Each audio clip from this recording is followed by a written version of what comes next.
Voltamos. Agora eu vou corrigir aquele exercício rapidamente, fazer uma chamada e a gente vai para denotação e conotação. Vamos esperar só mais um pouquinho o pessoal entrar aí.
Bora lá, né? Vamos lá.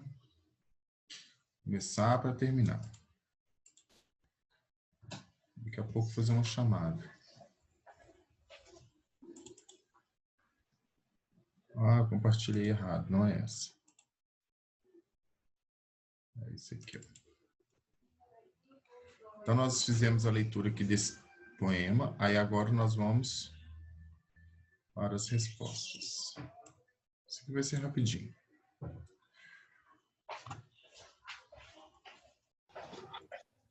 Ó, o texto foi escrito em versos, portanto, se trata de um poema. O fragmento apresentado pode ser dividido em duas partes. Identifique cada uma delas. Aí nós teríamos que ler de novo, não vou ler, tá? Eu já sei quais são, então eu vou falar com vocês e vou mostrar aí. Ele vai aqui do início até... Quer ver? Peraí. Ele vem daqui... Então, eu vou colocar aqui, ó, primeira parte. Ele vem daqui, tá? Aí, ele vai falando aí sobre como, né, não fazer os versos com base em alguns temas, tá bom? E depois ele ensina como fazer, tá? Que vai ser na parte onde começa aqui, quer ver? Aí eu vou falar com vocês. Aqui. Então, nessa primeira parte, ele ensina como não fazer. Ele fala, né, como não fazer. Não há criação nem morte perante a poesia, diante da vida.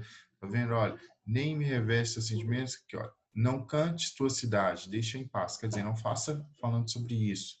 Depois, o canto não é natureza nem dos homens, explicando por que você não deve fazer isso. Não dramatize, não invoque. Tá vendo? Então, ele está falando aqui tudo, não recomponha, tudo que você não deve fazer. Então, a gente vai colocar assim, olha. Vamos tirar isso aqui. Vamos colocar assim. O texto é dividido em duas partes.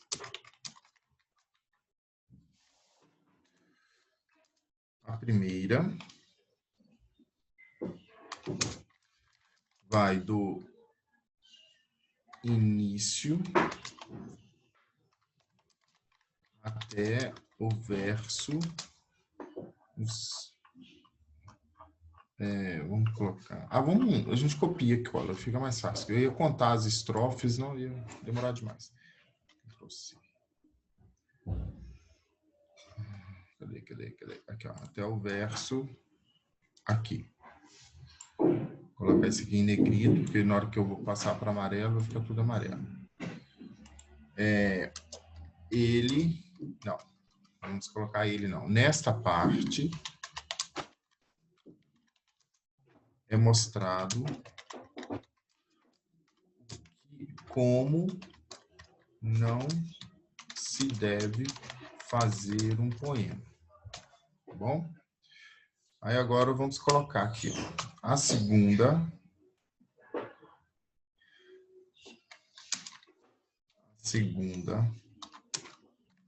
parte, vamos colocar parte aqui também.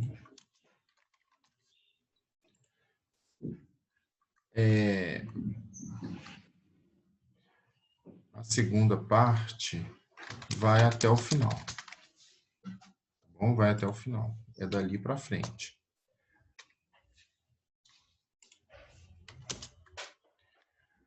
É mostrado, é indicado como se deve produzir um poema.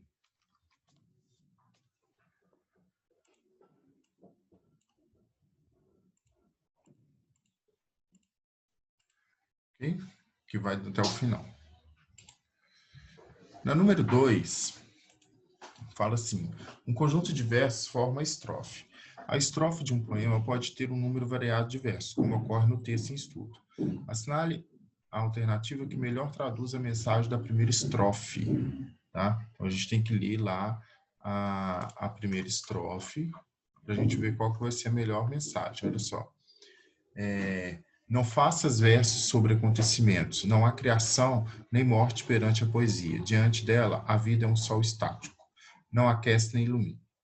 As afinidades, os aniversários, os incidentes pessoais não contam. Não faças poesia com corpo. Esse excelente, completo e confortável corpo, tão infeso a efusão lírica. Tá? Então, eu estou perguntando aí qual que é a melhor aí, né? Que ele vai... Melhor mensagem aí. Só devemos fazer poesia sobre sentimentos profundos que provoquem uma careta de alegria ou dor. Sem poesia, o sol não aquece nem ilumina a vida, sem chance. A vida e os sentimentos do poeta não servem de inspiração para a poesia. Sim, tanto que ele fala como fazer com o corpo, né? O sentimento dele, o que ele sente. Então, letra C. Na segunda estrofe, canto significa poema. Segundo o texto, sobre o que deve falar o canto. Tá? Então, na segunda estrofe, aqui, olha. Aqui, olha, vem até aqui, olha. Não cantes tua cidade, porque aqui é a continuidade, tá? Não cantes tua cidade, deixa em paz. O canto não é movimento das máquinas, nem um segredo das coisas. Não é música ouvida de passagem, rumor ou mar nas ruas junto à linha de espuma. Então ele pergunta, né, o que se deve falar, né, na pergunta lá, o que a gente pode falar do canto? Que ela vai além aí, né, desse mundo material, né? Que ele não é máquina, ele não é segredos de casa, então a gente pode colocar isso. Ela não, ele, né? O que se deve falar do canto?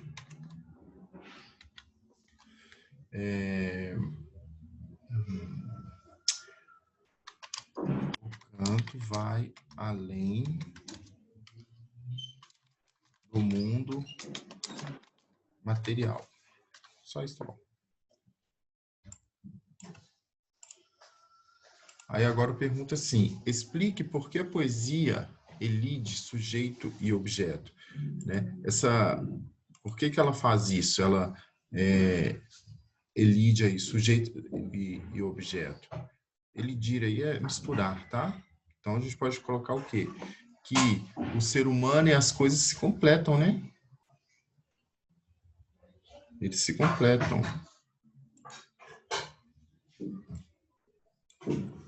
Porque o sujeito que ele fala aí não é aquele sujeito de português, não. pessoa e objeto são as coisas. Então, a gente pode colocar assim, o ser humano e as coisas se completam.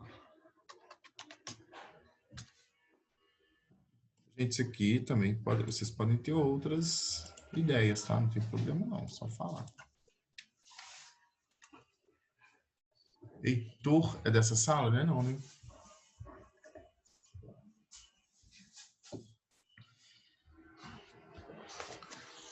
Deixa eu pegar minha lista aqui. Não é. Vamos lá.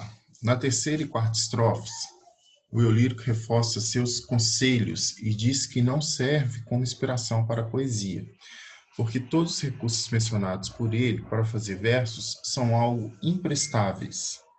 Né? Por que ele acha que tudo que ele fala lá para poder fazer é imprestável? Porque nada é permanente, né? Para ele tudo vai acabar.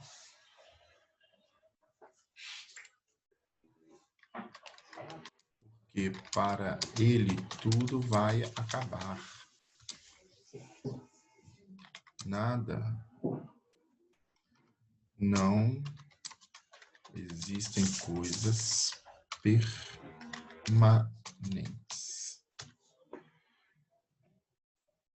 A gente tem Heitor nessa sala? Acho que não tem nem a Tem Lu. não, professor. Tem não. Obrigado. A partir da quinta estrofe, por que se deve penetrar surdamente? Tem duas pessoas querendo entrar. Caio Nunes não é? Caio Nunes Isso, então tá. Porque a partir da quinta estrofe, o lírico começa a nos orientar na arte de fazer versos. Tá vendo? A resposta aqui dá olha. Indicado como produzir.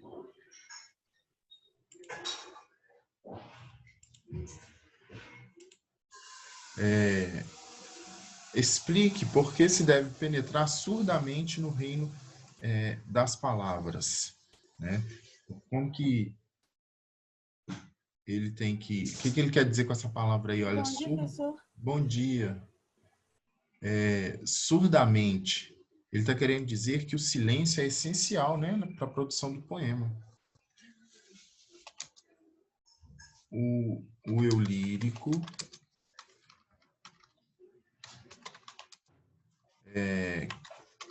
mostra que o silêncio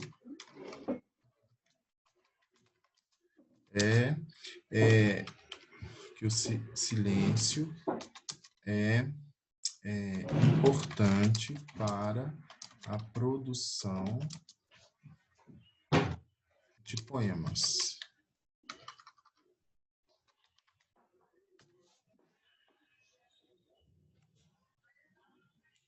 Okay?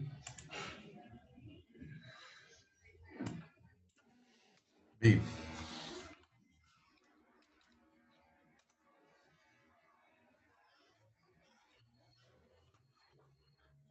porque antes de serem escritos, os poemas encontram-se sós e mudos em estado de dicionário. Isso é fácil, né, gente? Porque as palavras não estão juntas, elas não estão transmitindo informações, mensagens uma para a outra. Porque as palavras estão... não estão, né? Não estão transmitindo mensagens, sentimentos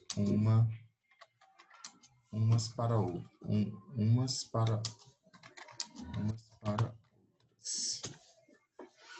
Por isso que só.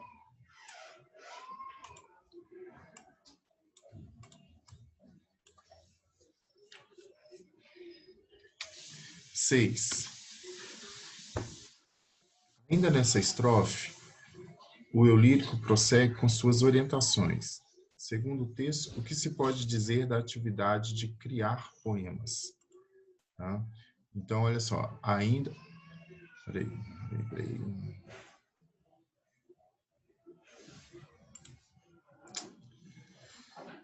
Peraí, gente.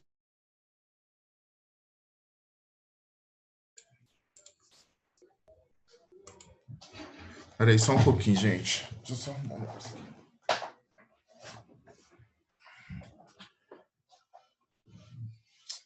Voltei, peraí.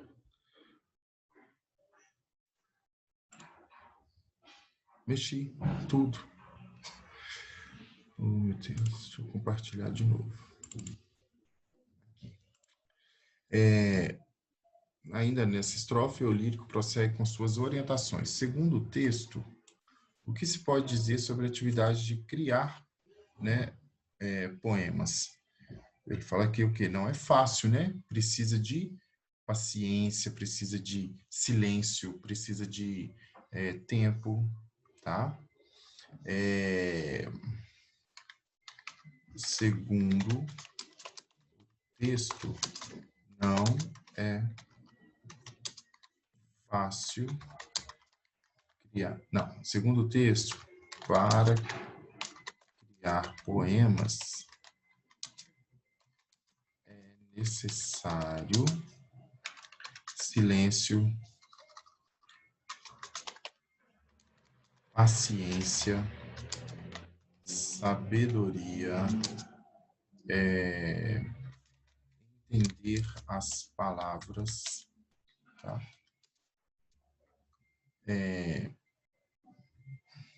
Ainda nos mostra que não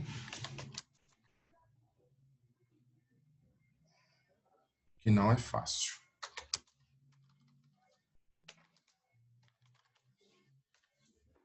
Então, ele fala que precisa de estudo e ele ainda deixa bem claro que não é fácil. 7. Releia esses versos e interprete-os. Aí isso aqui é facinho. Não forces o poema a desprender-se do limbo. Quando a gente fala limbo aí, ele está falando, né, se estivesse junto ali. Ele fala o quê? Que ele tem que ser escrito sem pressão, né? O poema deve ser escrito sem pressão, sem pressão, no caso aqui, fica forçando, né, para que saia, natural, sem pressão. Não, vamos tirar isso sem pressão, ficou estranho. Deve ser escrito naturalmente.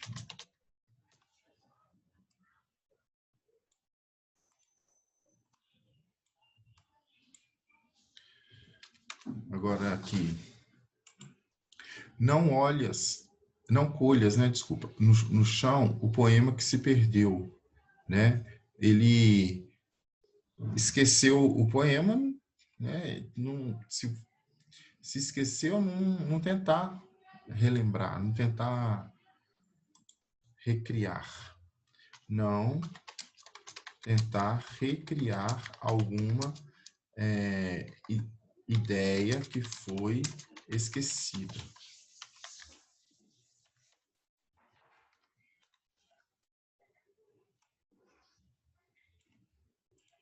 Esse aqui, olha, não adules o poema, aceite-o. Não ficar pensando para produzir poema. Não ficar pensando para produzir poema.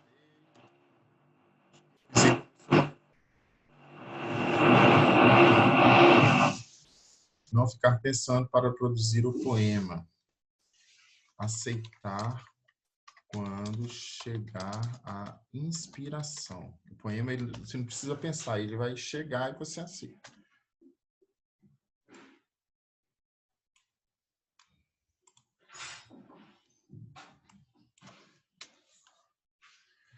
Na última estrofe desse fragmento, o eu lírico ainda conversa com o leitor. 8, né? Explique por que cada palavra tem 1000 faces secretas sobre a face neutra, né? Quando ele fala aí no finalzinho aí, o que ele quer dizer isso? 1000 faces sobre as faces neutras. Que ela tem o quê? Vários sentidos, né, gente? Por que cada palavra? Porque ela tem vários sentidos. Fácil, muito fácil. Nos versos finais, explique como a palavra é personificada. Então, vou mostrar lá para vocês. Olha, chega mais perto e contempla as palavras. Cada uma tem 1000 faces secretas e sobre a face neutra. E te pergunta, sem interesse pela resposta, pobre ou terrível, que lhe deres trouxe as chaves. Então, ele está perguntando aí personificada, né? Como que ela está sendo aí personificada? Como que ele está trazendo isso? Ele mostra que a palavra ela está sendo que está sendo indiferente, né? Está sendo indiferente, como se fosse de uma ansiedade de uma pessoa. A palavra está sendo indiferente. Só isso. Isso aí é um sentimento, né? Quem tem são seres animados. A personificação é isso. Aí, para a gente terminar, a letra C. Com base no texto, como se pode interpretar a pergunta final? Trouxeste a chave? Olha, gente, com muita tristeza, né? Com tristeza. E quando ele pergunta assim, a chave para quê? Para poder abrir os meus pensamentos, abrir as minhas inspirações. Tá bom? Então, assim a gente termina essa parte.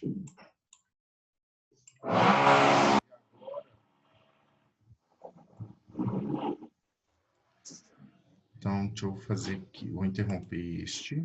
Agora nós vamos para a parte do sentido denotativo e conotativo. Olha, o sentido denotativo é o sentido real, o sentido conotativo é o sentido figurado. Acredito que todos saibam, tá bom? Nos nossos textos, por exemplo, se você pega poema, você vai encontrar sentido aí conotativo o tempo inteiro, tá? Os textos que nós chamamos de textos objetivos, neles permanecem o sentido denotativo, o sentido real, o sentido figurado, tá? Desculpa, o sentido literal das palavras. E já em textos subjetivos, né, textos que querem trazer sentimentos, eles podem vir com uma carga aí, né, de figuras de linguagem muito alta. Então, nós usaremos aí o sentido conotativo. É tranquilo isso. Vocês aprendem isso no 6º ano e vão aprender para sempre. Então, aqui, essa parte. Aí, aqui no finalzinho, já tem falando o que é. Sentido denotativo e sentido conotativo. Em geral, as palavras são empregadas no sentido objetivo ou literal, também chamado denotativo. Já o sentido subjetivo ou figurado é conhecido como conotativo. A denotação utiliza as palavras em seu sentido próprio, usual, comum, ou seja, aquele definido como o significado original nos dicionários. Portanto, a linguagem denotativa é basicamente informativa, isto é, não tem a finalidade de gerar interpretações subjetivas ou produzir emoções do leitor.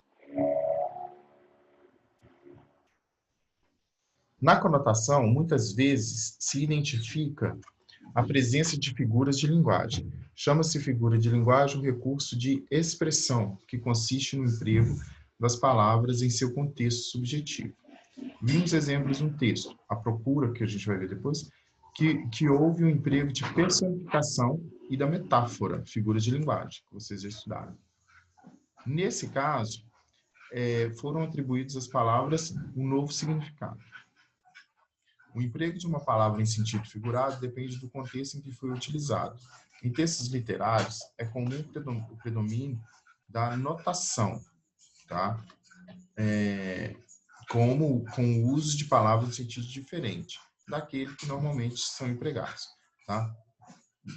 Que é a conotação.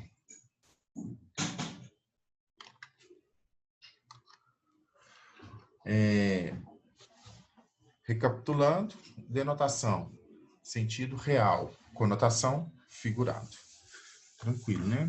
Então, aqui, a procura, aquele texto lá que ele falou lá embaixo, que nós vamos ver agora.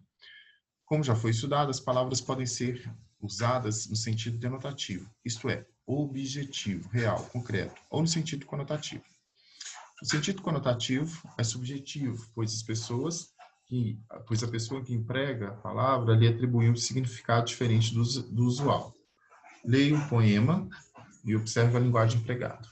Cora Coralina. Ela é uma grande escritora. Tem vários livros publicados.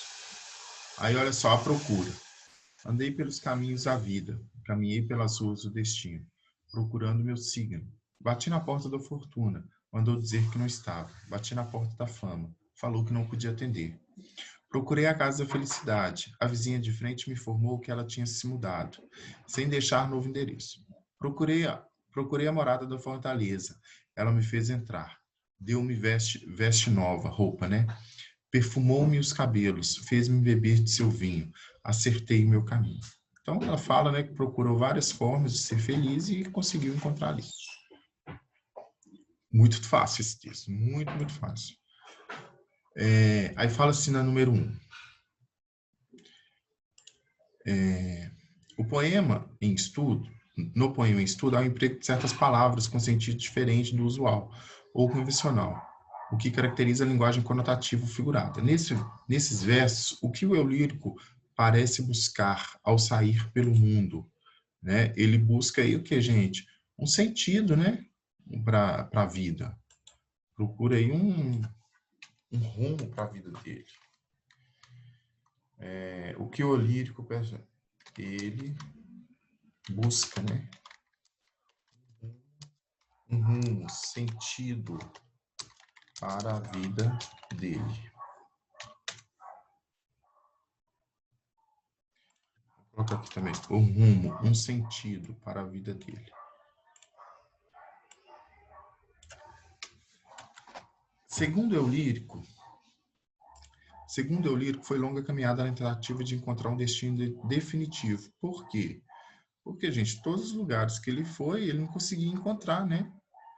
Não conseguia obter resposta. Por quê, né? Então, vamos lá. Porque todos os lugares que foi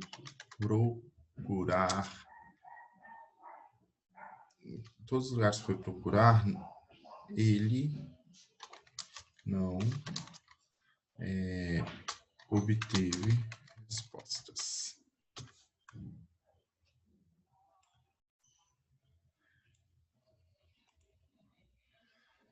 Ok? Próximo. Observe que a fortuna, a fama e a felicidade são retratadas como pessoas, ou seja, são personificadas, com o uso de linguagem conotativa. Tá? Aí tá assim, nesse caso, são escritas com inicial maiúsculo.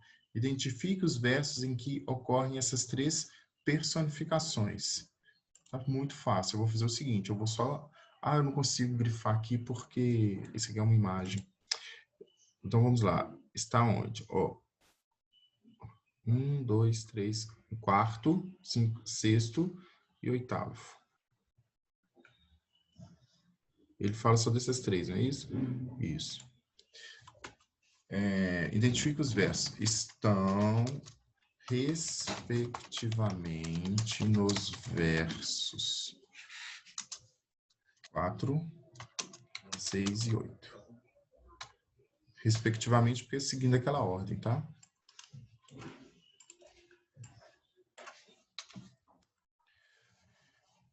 Em sua opinião, por que o eu lírico buscou primeiramente fortuna, depois a fama e em segundo a felicidade?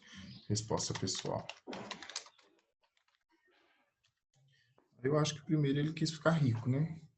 Aí depois, aqui, a fama, ele também traria, ele também, olha, ele ficaria rico. Depois ele traria, né, uma riqueza.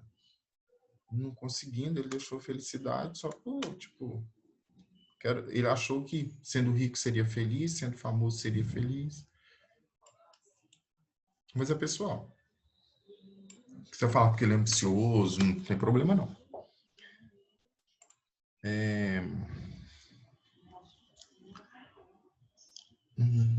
Sim. Que expressão em sentido conotativo ou figurado no poema sugere o sentido de renovação da vida do eu lírico, após ter encontrado a fortaleza. Qual que é a parte, né, que fala? É que, olha, deu ele vestes novas. Cadê? Aqui, ó, fortaleza, ela me fez entrar, deu-me veste nova. Quer dizer, é roupa nova, né? Mas, na verdade, deu para ele um novo ânimo, né? Vestes novas. E, não, vestes novas. Vamos colocar assim, novo ânimo. Ânimo para a vida. Uma nova visão, um novo... Deu tipo um up nele. 6. Explique por que no último verso o eu lírico diz que acertou o caminho, né? Por que ele quer dizer ali que ele acertou por que ele acertou o caminho aí? Porque para ele, né, ele conseguiu ver aí que a fortaleza aí era era uma qualidade de... Era um bem para o espírito, né? Porque ele estava procurando somente coisas materiais. Depois que ele viu que essa fortaleza aí ia dar para ele um ânimo para a vida, ia dar para ele uma qualidade de vida melhor. Porque a fortaleza daria um novo olhar para a vida, pois ele buscava apenas sentimentos, coisas, não, sentimentos que não... Acho que só isso, tá? O que eu estou querendo dizer, sim, ele buscava sentimento, daria um novo olhar para a vida, pois ele se preocupava com status, né? Ele se preocupava com status. Ele se preocupava em ser famoso, ser rico. Tá? Aí continua assim, nesse verso, pode dizer que o sentido da palavra é objetivo ou ele é objetivo ou denotativo? Esse sentido aí, ele é denotativo? Claro que não, né? Olha só, acertou o caminho? Não. Ele é por quê? Não. Porque mostra, porque não está no sentido literal de achar um caminho, mas sim de se sentir realizado. E a última. Também a fortaleza é personificada no texto, porque ela demonstra uma atitude mais solidária, diferentemente da fortuna, da fama e da felicidade. Aí é uma resposta pessoal, né?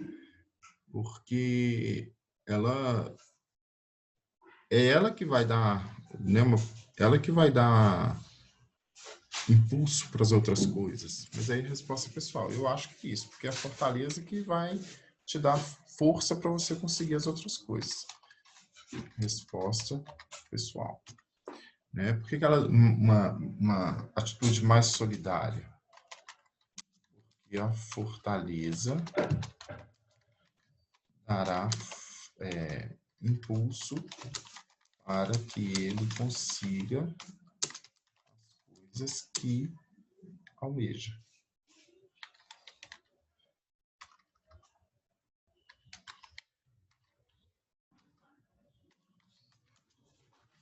Ok? Então é isso aí. Alguma pergunta, alguma dúvida? Nenhuma dúvida, professor. Esse aqui é bem mais fácil que o outro. Deixa eu anotar quem está indo.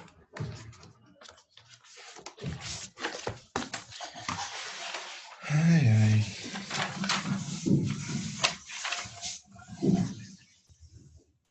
Levanta a mão aí, todo mundo. Arthur, hoje é dia 25. Arthur Neves.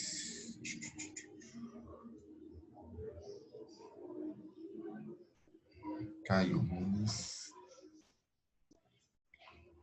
Ailana.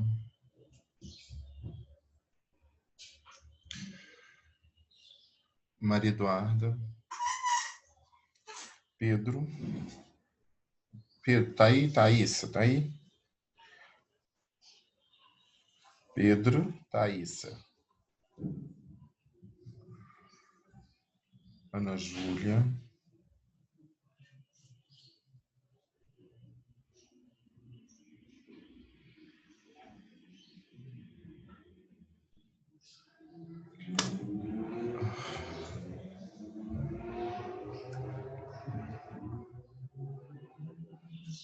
Pedro. Cadê a Thaísa, gente? A Thaísa estava aqui, ela saiu da sala? Não, ela está aqui. Ah, ela levantou. Então tá, pessoal. Semana que vem nós continuamos, tá? Tem mais exercício desse de anotação aí. Só que eu não vou passar agora porque não vai dar tempo. Tchau para vocês. Até semana que vem. Todo mundo animado, hein? Semana que vem.